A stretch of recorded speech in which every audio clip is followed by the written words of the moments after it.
All I can do is express our gratitude to the people that were responsible up here for operating this franchise, to the fans that did come and were supportive, each and every night. They were very vocal and it was good.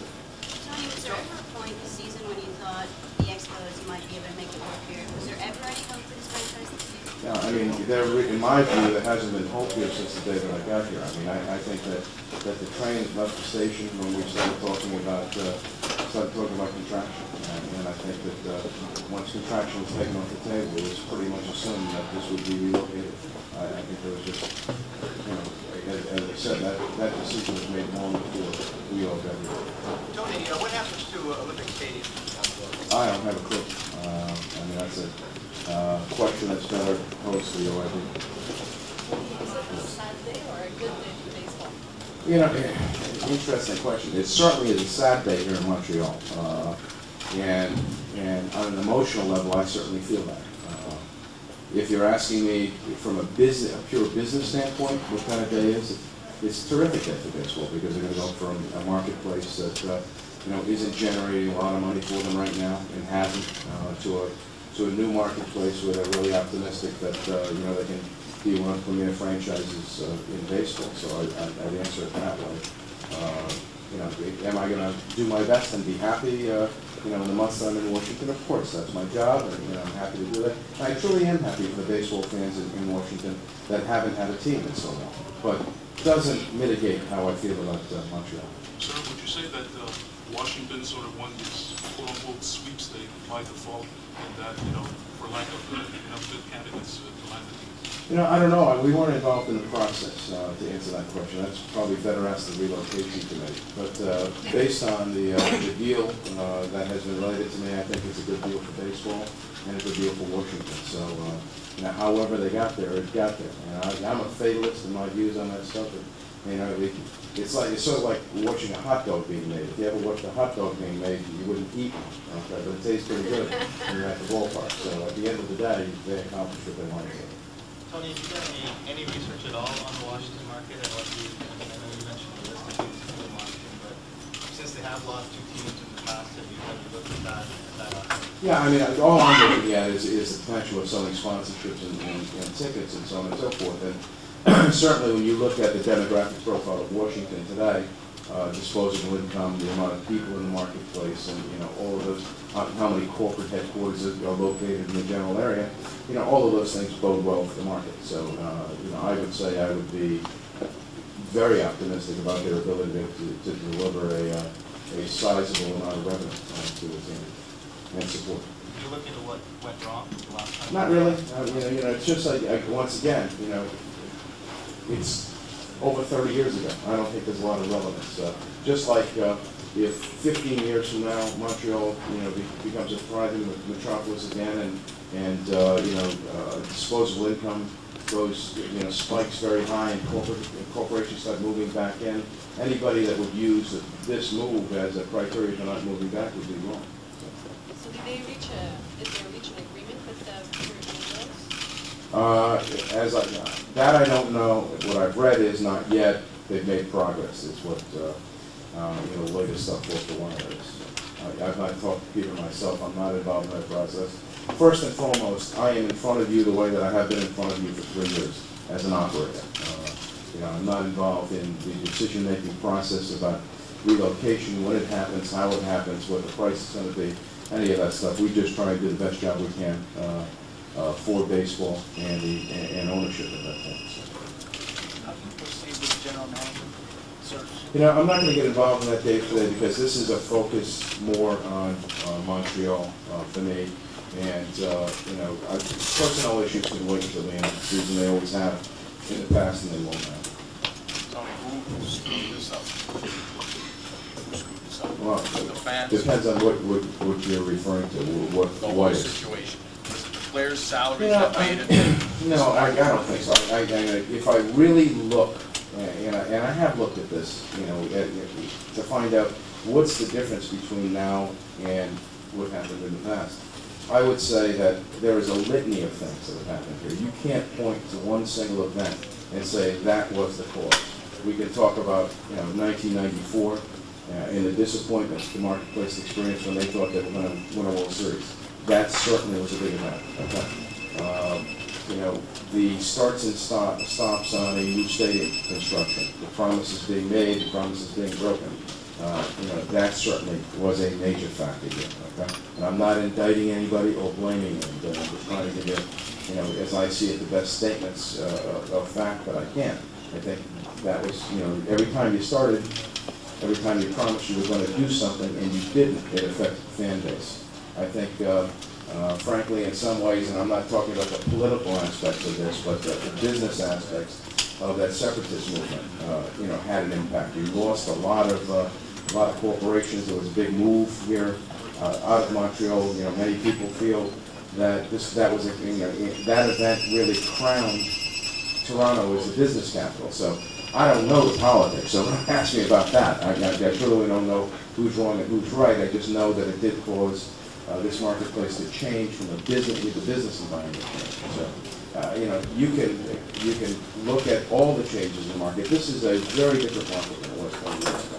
And by the way, in my view, a market that is very much in a rebound now. I mean, if you ask me, is it better today than it was 3 years ago and 6 years ago? I think it is. I think it's headed back in the right direction. And I think with some really good leadership going forward, and people that can bring business back here and create jobs, and instead of you know, unemployment, which is fairly high here, and higher disposable income, better paying jobs, and so on and so forth. And, you know, with that kind of leadership, this city can get back to where it was before and probably exceed it. So. Could it resurface in Major League Baseball? Oh, I think so. That's what I was saying before. 15 years from now, who knows? But I do think it's a window of at least 10 years. And I'm certainly not standing here promising anything to baseball. If you're asking my opinion is, yes, it could resurface the marketplace. Tony, to your knowledge, in Montreal? Pardon me? What do you remember of the past 6 years in Montreal? I think mainly the people. I had wonderful relationships here. I was astounded, you know, at the work ethic of the staff members here, given that everybody knew that this was you know, going to end at some point in the very near future. Up until our last road trip, there were people that were in the office working long hours to be prepared for this homestand right here. That's a special kind of person. Special people do that, you know, knowing that things are coming to an end. So I have nothing but admiration for these folks, truly. I've been treated well. I think, you know, if you talk to Omar, Frank, anybody, it's been terrific. It really has. How many of those people will follow you to Washington? Not many because of the visa issues. It's going to be difficult. How many people are It's a full-time. 40. We're really the smallest operation. That's a good news and bad news thing. We are definitely the smallest front office in baseball, smallest administration. So we're only affecting about 40 full-time people. But what people fail to realize here is that there is a multitude of part-time jobs here, essential jobs to those people that are doing it. You know, food service workers, security guards, you know, people that work for radio stations and television stations that are covering this. Okay, the impact, you know, of this move is huge. Okay, and when somebody says, "Well, somebody's just losing a part-time job," I don't think that's a good way to look at it. They're working that part-time job because it becomes essential income, you know, for them to live. So I think the impact is going to be profound. How many people are Oh God, I would guess that there's over 1,200 people that are affected by all of this. Tony, when do you anticipate wrapping up Expressed concern about how the atmosphere might be here tonight when they were told about the report on the wash. Can you tell us about...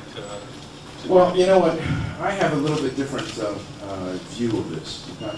If you're asking me, are we prepared for ugliness tonight, the answer is yes. Okay? And I operate under the philosophy you plan for the best, you plan for the worst and hope for the best.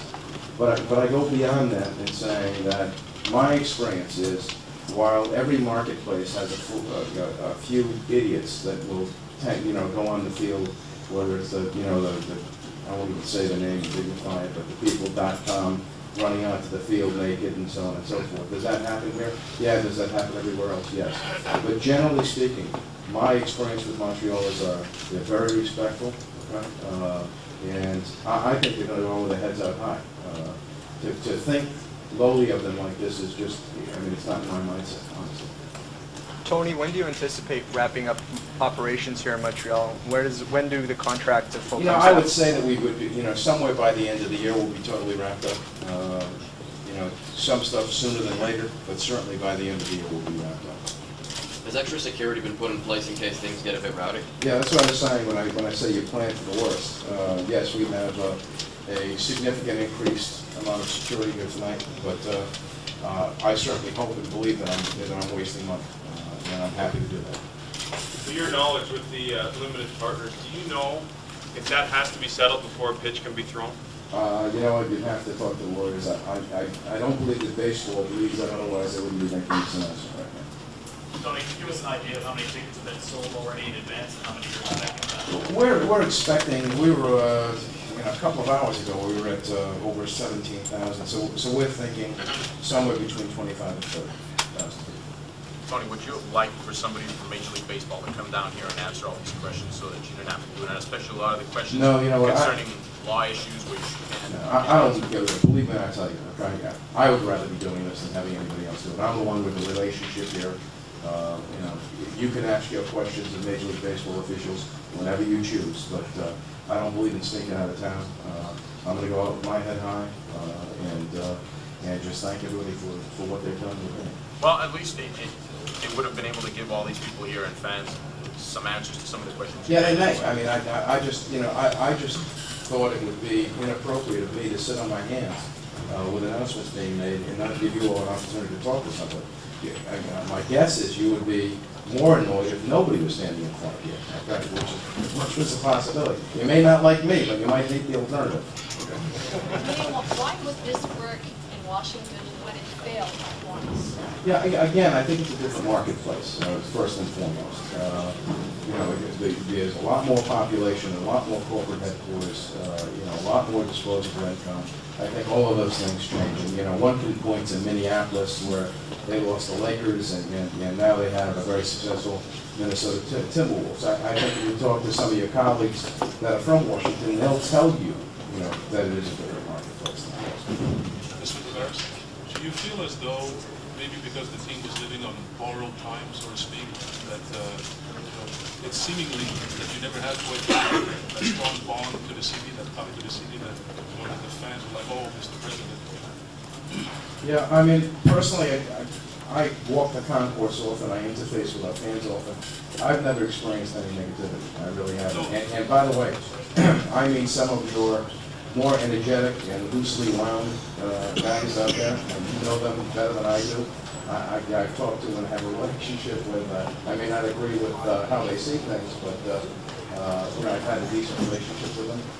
Bottom line, it comes back to what I said to you before, which is there are litanies of reasons why we didn't experience any spike in attendance here.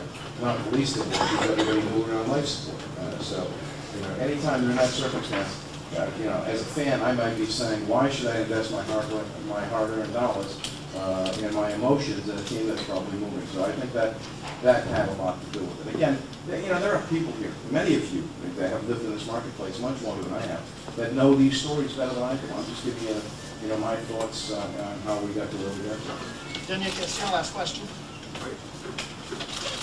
Tony, regarding the timing of the announcement, for the contraction, it was announced in November, and obviously we had 3 more years.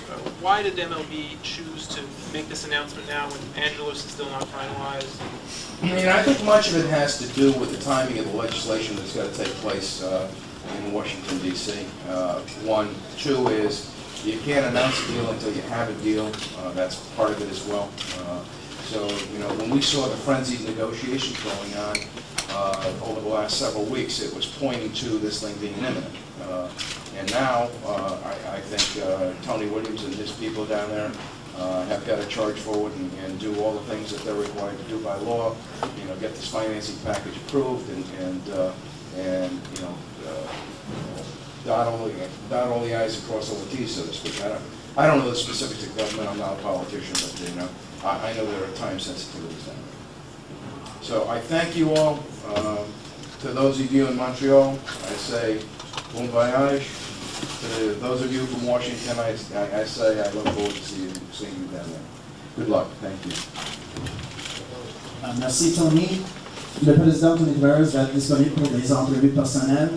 Et également, le vice-président exécutif Claude Delorme sera disponible pour des entrevues personnelles maintenant.